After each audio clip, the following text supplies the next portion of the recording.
एक फोटोग्राफर जिसके पास super human abilities है, इस सीरियल किलर से एक छोटी सी बच्ची को कैसे बचाएगा और अपने पैर को कैसे फिर से पालेगा, यही इस मूवी की स्टोरी लाइन है।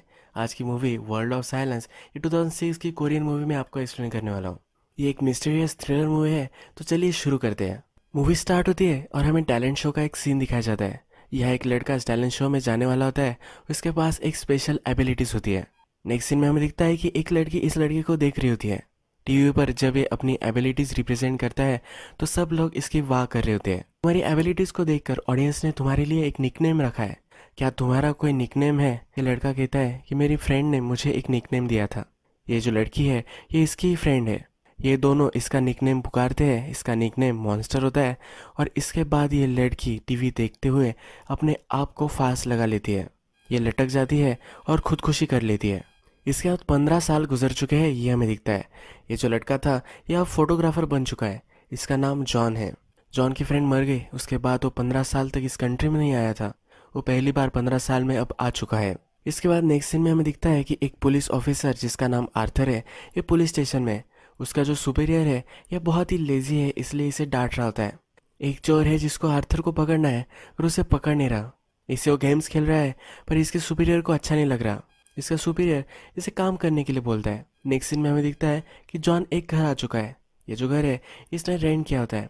इस घर के ओनर्स कुछ 15 दिनों के लिए बाहर गए होते हैं, तो 15 दिनों के लिए यहाँ वो रहने वाला होता है।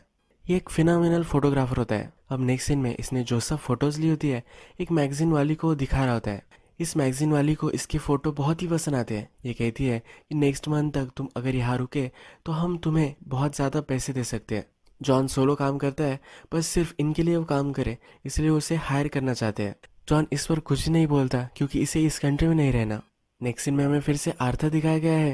वो अपने पार्टनर के साथ एक स्टेशन पर आ रहा होता है। जो चोर है ये उसे स्टेशन पर मिलने वाला है। इसका जो पार्टनर है इसे कह रहा होता है कि जिस तरह से तुम रह रहे हो ऐसा तुम्हें नहीं रहना चाहिए। आर्थर अकेला होता है और अपने आप की कभी भी वो केयर नहीं करता। वो इसे चाहने वाला नहीं है, तो वो जिस तरह से उसे चाहिए उसी तरह से जीता है। उसका फ्रेंड उसे कहता है कि तुम मेरे साथ डिनर के लिए आ सकते हो, पर इसके लिए वो मना कर देता है। स्टेशन पर एक अंधी औरत को कुछ मैगजीन सेल करते हुए दिखता है, तो उससे पूरे मैगजीन वो बाय कर लेता है। बहुत ही कंपैशनेट पुलिस ऑफिसर है। जो भी सब इस दुनिया में गलत होता है इस सब से इसे फर्क पड़ता है। अब नेक्स्ट सीन में हमें दिखता है कि आर्थर और जॉन ये दोनों एक ही ट्रेन में हैं। जॉन चोर को देख रहा होता है। चोर के साथ कुछ गुंडे हैं और एक लेडी का पर्स छीनने वाले होते हैं। जॉन फिर उसके पास जाता है, उससे कुछ बातें करने लग जाता है। जब ये ट्रेन स्टॉप हो जाती है तो जॉन को ये चोर अपने साथियों के साथ बाहर निकाल लेता है। आर्थर भी इसे स्पॉट कर लेता है और इनका पीछा करता है। जॉन इस लेडी को कह रहा होता है कि उस लेडी का पर्स इसे नहीं लेना चाहिए। इस चोर ने फिर इसे मारने के लिए बाथरूम में लाया होता है। जॉन को मारने के लिए इसका साथी आगे जाता है, तो जॉन इसे स्लैप कर देता है। चोर और उसका फ्रेंड ये दोनों मिलकर अब जॉन को मारने वाले होते हैं, तो वहाँ आर्थर आ जाता है। आर्थर इसमें से एक को मारता है और जो मेन चोर होता है ये वहाँ से भाग जाता है। आर्थर इसका पीछा कर रहा होता है और इससे अभी भी गेम से खेल रहा होता है। आर्थर को मालूम है ये जो चोर है ये कोई बुरा चोर नहीं है, ये किसी को भी हर्ट नहीं करता। अपने किसी फ्रेंड की तरह ही इसकी वो चेस करता है। ये जब इसे पकड़ रहा होता है तभी आर्थर को उसके सुपीरियर का कॉल आ जाता है। एक मर्डर हुआ होता है, इसके इन्वेस्टिगेशन के लिए उसे बुलाया जाता है। मर्डर सीन पर जब आर्थर पहुंचता है तो वहाँ एक छोटी लड़की का मर्डर हो चुका होता है। अब नेक्स्ट सीन में हमें दिखता है एक छोटी लड़की जिसका नाम क्रिस्टी है, ये जॉन के घर के बाहर खड़ी हुई है। इसके साथ फॉस्टर केयर ऑफिशियल भी है। ये आदमी जॉन से मिलता है। जॉन कहता है कि जो फैमिली यहाँ रह रही थी ये 15 दिनों बाद आने वाली है।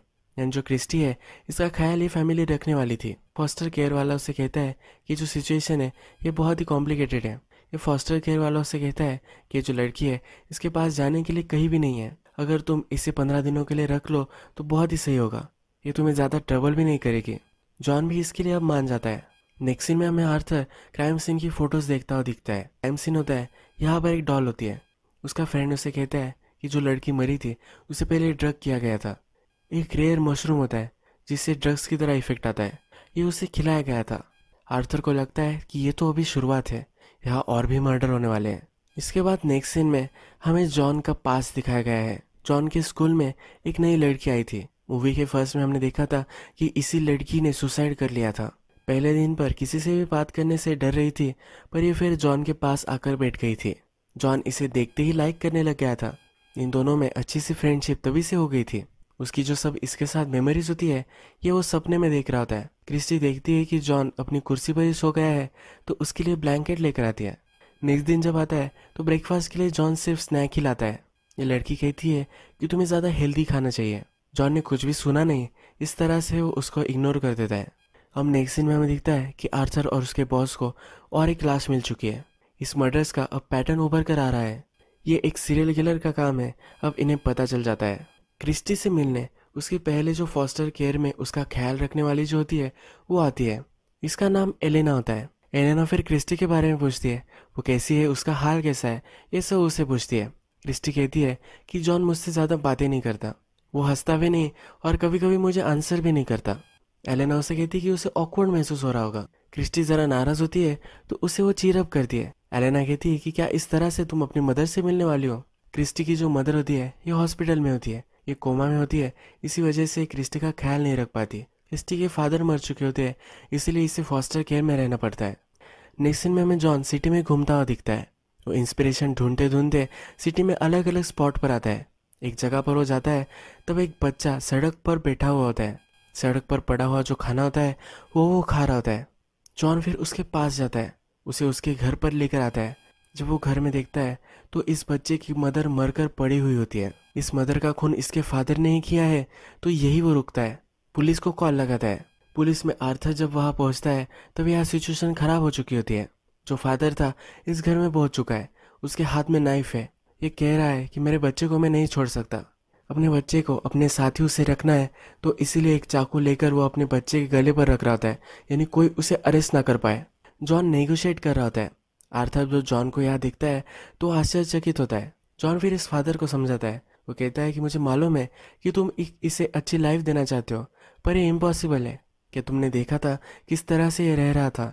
ये फादर भी अब समझ जाता है और रोने लग जाता है। अपनी लाइफ जो है ये नीचे रख देता है।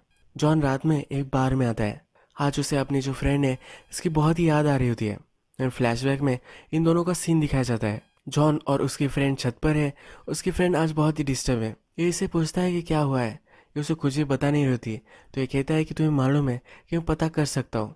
उसकी फ्रेंड फिर उसे बता देती है उसके जो स्टेप फादर होते हैं इसका शोषण कर रहे होते हैं। ये इससे बहुत ही एम्बैरेस्ड होती है। कुछ लड़के वहाँ आ गए होते हैं और ये सुन लेते हैं। अब स्कूल के बच्चों को ये पता चल चुका है, इससे वो बहुत ही एम्बैरेस्ड हो जाती है। अब हमें रीज़न मिल चुका है कि क्यों जॉन की फ्रेंड ने अपने आप को फांस लगा लिया था। जॉन की जो सब पावर्स है, जैसे मूवी आगे चलेगी वैसे हमें पता चलता रहेगा। हम नेक्स्ट सीन में आर्थर और उसका फ्रेंड हमें दिखते हैं, जो कैसे है इसे वो डिस्कस कर रहे होते हैं।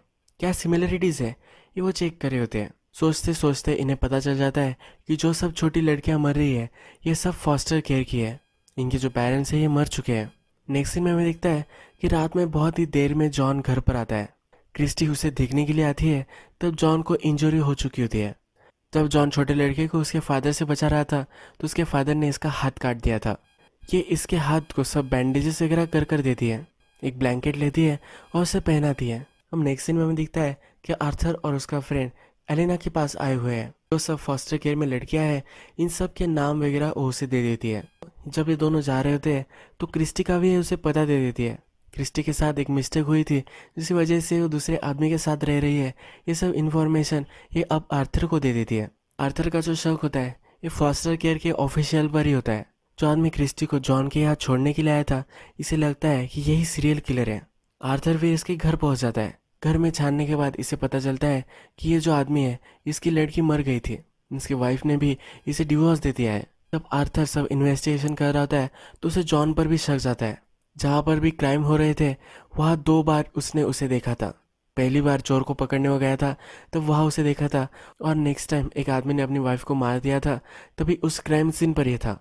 आर्थर फिर जॉन के घर पर आ जाता है। बहुत सारी फोटोग्राफ्स यहाँ लगाई होती है, ये वो देखता है। यहाँ बहुत सारी छोटी लड़कियों की भी फोटोज होती है। आर्थर फिर जॉन के साथ मीटिंग करता है। जो सब ये हो रहा है इसका जो भी सब सस्पिशन है ये उसे पूछता है। जॉन कहता है कि लोगों के इमोशन से मैं पता कर सकता हूँ कि वो अब क्या करने वाले हैं, उनके दिमाग में क्या चल रहा है, ये सब जॉन को पता चल जाता है। जिस जगह पर जॉन गया था ये इसकी इंस्टिंक्ट उससे लेकर गई थी। इसे एक अलग फीलिंग आती थी और वो उसको फॉलो करता था। अब नेक्स्ट सीन में हमें दिखता है क्रिस्टी अपनी मदर से मिलने के लिए आई होती है। उसके स्कूल में गैदरिंग होने वाली होती है, वहाँ वो सिंग करने वाली होती है। अपनी मदर को एक गाना सिंग कर कर वो सुना रही होती है। तभी इसे चक्कर आ जाती है और ये गिर जाती है। डॉक्टर फिर जॉन को बुलाते हैं। जॉन को पता चलता है कि क्रिस्टी जो है इसको कॉर्निया ट्रांसप्लांट करवाना पड़ेगा, नहीं तो इसकी जो आईसाइट है ये पूरी जा सकती है। इसी वजह से इसे ये चक्कर आई थी। आर्थर जॉन का सब बैकग्राउंड वगैरह चेक करवाता है। जॉन जो था ये अलग कंट्री में था और उसके पहले मर्डर हुआ था। अब जॉन पर जो सस्पिशन है वो अब सब चला गया है। नेक्स्ट सीन में आर्थर अपने बॉस के साथ होता है। जो सब अपडेट्स है ये अपने बॉस को दे रहा होता है। उसका बॉस उसे पूछता है कि क्राइम सीन का क्या मैटर है। आर्थर ने इसका स्टडी किया होता है। वो कहता है ये जो किलर है ये उसके जो विक्टिम्स है इनकी बहुत ही केयर करता है। इसे लगता है कि इनको वो बचा रहा है। इन्हें वो डॉल देता है यानी कि वो कंफर्टेबल महसूस कर पाए। आर्थर का जो शक है यानी कि फोस्टर केयर का ऑफिशियल उसके बारे में इसे कहता है। अब फोस्टर केयर के ऑफिशियल पर इसका और भी ज़्यादा गाढ़ा शक हो जाता है। नेक्स्ट सीन में हमें दिखता है कि जो चोर आर्थर पकड़ नहीं पाया था वो सिटी में है। एक घर में वो घुस जाता है। इस घर में हम देखते हैं कि सीरियल किलर की जो डॉल थी वो यहाँ मौजूद है, यानी कि जो घर है ये सीरियल किलर का है। यहाँ पर वो एक पॉट देखता है और इसमें मशरूम्स पड़े होते हैं। हमें मालूम है ये जो मशरूम्स हैं ये ड्रग्स की तरह काम करते हैं। ये चोर खा लेता है। जब ये यहाँ से बाहर निकल जाता है तो ये हंसते हंसते स्ट्रीट से जा रहा होता है। इस ड्रग्स के नशे में होता है। इस स्ट्रीट में चोरी कर रहा होता है तब इसे पकड़ा जाता है और पुलिस कस्टडी में आ जाता है। अब नेक्स्ट सीन में हमें दिखता है कि क्रिस्टी की जो गैदरिंग है इसमें जॉन आया हुआ है। क्रिस्टी को बुरा लग रहा होता है क्योंकि वहाँ कोई भी नहीं है, पर जब ये जॉन को देखती है तो वे अच्छे से गाने लग जाती है। इसके बाद ये हमें एक पार्क में दिखाए गए हैं। क्रिस्टी उसे कहती है कि कभी मुझे कोई भी मिलने के लिए नहीं आया था, उसकी मदर आ नहीं पाई, इसी वजह से इसे बहुत ही बुरा लग रहा है कि तुम्हारी मदर तुम्हारे लिए बहुत ही प्राउड है। जब जॉन क्रिस्टी को लेने के लिए हॉस्पिटल में गया था तो इसकी मदर से भी मिला था। इसकी मदर का माइंड इसने रीड किया था। क्रिस्टी को कहता है कि मुझे तुम्हें कुछ सीक्रेट बताना है। ये उसके कान में उसकी जो एबिलिटीज़ है इसका सीक्रेट बता देता है। ये इसे पूछता है अगर तुम कहीं भी जा सको तुम्हें कहाँ जाना है। क्रिस्टी फिर जहाँ रोलर कोस्टर वगैरह होता है वहाँ उसे लेकर आती है। एक बहुत ही अच्छा सा डे वो स्पेंड करती है। जब ये दोनों रिवर में बोट से जा रहे होते हैं तो क्रिस्टी जॉन के कैमरे के बारे में पूछती है। ये इससे कैमरा कैसे चला